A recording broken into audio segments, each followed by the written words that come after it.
Item ಯಾವುದೇ ಇರಲಿ try ಮಾಡಿ ಆಚಿ ಚಿಕನ್ ಮಸಾಲಾ. ಮೊದಲು ಹೇಳ್ದಂಗೆ ಬ್ರಹ್ಮರಾಕ್ಷಸಲ್ಲಿ ಆಲ್ರೆಡಿ ನಾನು ಹೇಳಿದ್ದೆ.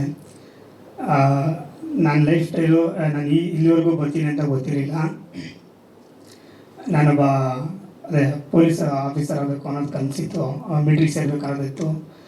ಬಟ್ ನಾನು ನಿರ್ದೇಶಕನಾಗ್ತೀನಿ, ಇಲ್ಲಿವರೆಗೂ ಬರ್ತೀನಿ, ಒಂದು ಸಂಸ್ಥೆ ಕಟ್ತೀನಿ ಅಂತ ದೇವರೇ ನನಗೆ ಗೊತ್ತಿಲ್ಲ. ನನ್ನಿಂದ ಒಂದು ಸಿನಿಮಾ ಆಗುತ್ತೆ ಅಂತಲೂ ಗೊತ್ತಿರಲಿಲ್ಲ.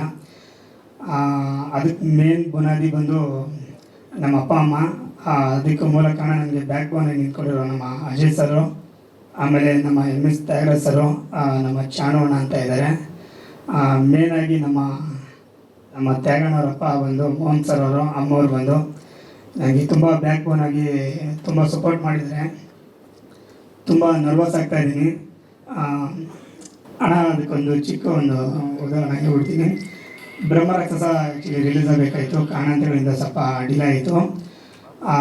ನಾವು ಅದ್ರ ಮೇಲೆ ತುಂಬ ಒಂದು ಎಕ್ಸ್ಪೆಕ್ಟೇಷನ್ ಇಟ್ಕೊಂಡಿದ್ದೆ, ಏನೋ ಒಂದು ಲೈಫ್ ಸ್ಟೈಲ್ ಏನೋ ಚೇಂಜ್ ಆಗುತ್ತೆ ಅನ್ನೋದೊಂದಿತ್ತು, ಆಸೆ ಇತ್ತು ತುಂಬ. ಅಲ್ಲಿ ನಮ್ಮ ಇಡೀ ತಂಡಗೂ ಅದೋ ಒಂದು ಆಸೆ ಇತ್ತು. ಕಾರಣಾಂತರಗಳಿಂದ ಸ್ವಲ್ಪ ಡಿಲೇ ಆಯಿತು. ಮುಂದೆ ಏನು ಮಾಡಬೇಕು ಅನ್ನೋದು ಗೊತ್ತಿರಲಿಲ್ಲ, ತುಂಬ ಯೋಚನೆ ಮಾಡ್ಕೊಂಡು ಕೂತಿದ್ದೆ. ಆ ಟೈಮಲ್ಲಿ ಏನೋ ಒಂದು ಪಾಯಿಂಟ್ ಆಫಲ್ಲಿ ಒಂದು ವಿಷಯದಲ್ಲಿ ಶ್ರೀಕೃಷ್ಣನ ಬಗ್ಗೆ ಒಂದು ಥಾಟ್ ಬಂತು. ಯಾಕೆ ಒಂದು ಶ್ರೀಕೃಷ್ಣ ಅನ್ನೋ ಒಂದು ಟೈಟ್ಲ್ ಮೇಲೆ ಇಟ್ಕೊಂಡು ಒಂದು ಸಿನಿಮಾ ಮಾಡಬಾರ್ದು. ಏನಿಲ್ಲದೇ ನಾನು ಇಲ್ಲಿವರೆಗೂ ಬಂದಿದ್ದೀನಿ. ಇನ್ನು ನನ್ನ ಮನಸ್ಸಲ್ಲಿ ಏನು ಒಂದು ಥಾಟ್ ಕೊಟ್ಟಿದ್ದಾನೆ ಭಗವಂತ, ಅದ್ರ ಮುಖಾಂತರ ಒಂದು ಸಿನಿಮಾನ ಶುರು ಮಾಡೋಣ ಅಂದಾಗ ನನ್ನ ಇಡೀ ಸಿನಿಮಾ ತಂಡ ಬ್ರಹ್ಮರಾಕ್ಷಸದಲ್ಲಿ ಏನು ಟೆಕ್ನಿಷಿಯನ್ ಆಗಿ ಎಲ್ಲ ಕೆಲಸ ಮಾಡಿದಾರೋ ಅವರೆಲ್ಲರೂ ಕೂಡ ಇಲ್ಲಿ ಇನ್ಕ್ಲೂಡಿಂಗ್ ಕೆಲಸ ಮಾಡಿದ್ದಾರೆ. ಎಡಿಟ್ರ್ ಒಬ್ಬರು ಬಿಟ್ಟು ಇನ್ನೆಲ್ಲ ಅದೇ ಮ್ಯೂಸಿಕ್ ಡೈರೆಕ್ಟರ್ ಆಗಿರ್ಬೋದು, MS ತ್ಯಾಗರಾಜ್ ಸರ್ ಆಗಿರ್ಬೋದು, ಆಮೇಲೆ ಎಡಿಟ್ರು ಬಂದು ಕೀರ್ತಿರಾಜು ಅಂತ, DA ಬಂತು ಪ್ರಜ್ವಲ್, ಕಲರ್ ಇದು DOP ಬಂದು ಅನಿರುದ್ಧ ಅವರು ಅಂತ, ಲಿರಿಕ್ಸ್ ಬಂದು MS ತ್ಯಾಗರಾಜ್ ಅವರು ಕೂಡ ನಮ್ಮ ಅಣ್ಣವರೇ ಮಾಡಿದ್ದಾರೆ. ಅದ್ರ ಜೊತೆಗೆ ಚಾಣಕ್ಯ ಆರ್ ಅಂತ ಅನ್ನೋರು ಮಾಡಿದ್ದಾರೆ. ಆಮೇಲೆ ತಿರ್ಗಾ ಅದೇ ಸಿನಿಮಾದಲ್ಲಿ ಆ್ಯಕ್ಟ್ ಮಾಡಿದಾರಂಥ ಪ್ರದೀಪ್ ಪೂಜಾರಿ ಸರು, ಆಮೇಲೆ ನಮ್ಮ ಚೈತ್ರ ತೋಟದ ಮೇಡಮ್ ಅವರು ಆ ಸಿನಿಮಾದಲ್ಲಿ ಸೆಕೆಂಡ್ ಲೀಡಾಗಿ ಮಾಡಿದರು. ಈ ಸಿನಿಮಾಗೆ ನಾನು ಅವ್ರನ್ನ ಆಯ್ಕೆ ಮಾಡಿಕೊಂಡೆ. ಕತೆಗೆ ಪೂರ್ವಕವಾಗಿತ್ತು ಮಾಡಿಕೊಂಡೆ. ಅದಾದಮೇಲೆ ಈಶ್ವರ್ ಶೆಟ್ಟಿ, ಆಮೇಲೆ ಕಳಶೇಗೌಡರು ಅಂತಿದ್ದಾರೆ, ಸಿದ್ದು, ಆಮೇಲೆ ಸೂರ್ಯಪ್ರಕಾಶ್ ಅವರು. ನನಗೆ ಅದು ಓವರಾಲಾಗಿ ನನ್ನ ಬ್ರಹ್ಮರಾಕ್ಷಸದಲ್ಲಿ ಮಾಡಿರೋ 90% ಇಟ್ಕೊಂಡು ಕ್ಯಾರೆಕ್ಟ್ರು ಇದರಲ್ಲಿ ಸಿನಿಮಾ ಮಾಡಿದ್ದೀನಿ.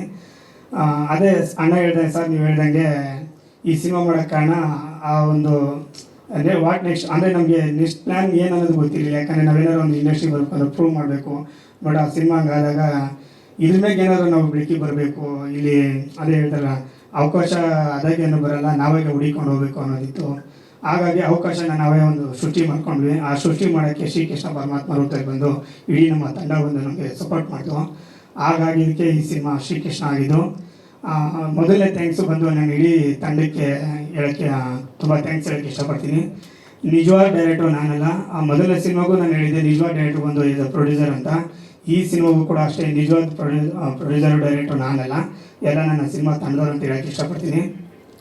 ಎಲ್ಲ ಒಂದು ಇದು ಮೇನ್ ಬುನಾದಿ ಅದೇ ಹೇಳಿದೆ, ನಮ್ಮ ಅಪ್ಪ ಅಮ್ಮ ನಮ್ಮ ಇದು ಸರ್, ಒಂದು ಭಗವಂತನ ಒಂದು ಅಪ್ಪನೇ ಇದೆ, ಒಂದು ಗರಿಕೆ ಒಂದು ಕಡಿನೂ ಅಲ್ಲಾಡೋದಂತೆ.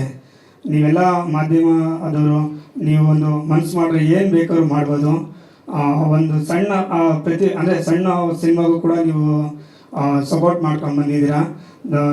ಬಟ್ ನೀವು ಮನಸ್ಸು ಮಾಡಿದ್ರೆ ಈ ಸಿನಿಮಾನ ಇನ್ನೆಲ್ಲೋ ತೊಗೊಂಡೋಗಿ ರೀಚ್ ಮಾಡ್ಬೋದು. ಬಟ್ ಅದಕ್ಕೂ ಮೀರಿ ನಾನೇನು ಹೇಳೋಕ್ಕಾಗ್ತಿಲ್ಲ, ಯಾಕಂದ್ರೆ ತುಂಬ ನರ್ವಸ್ ಆಗಿಬಿಟ್ಟಿದ್ದೀನಿ.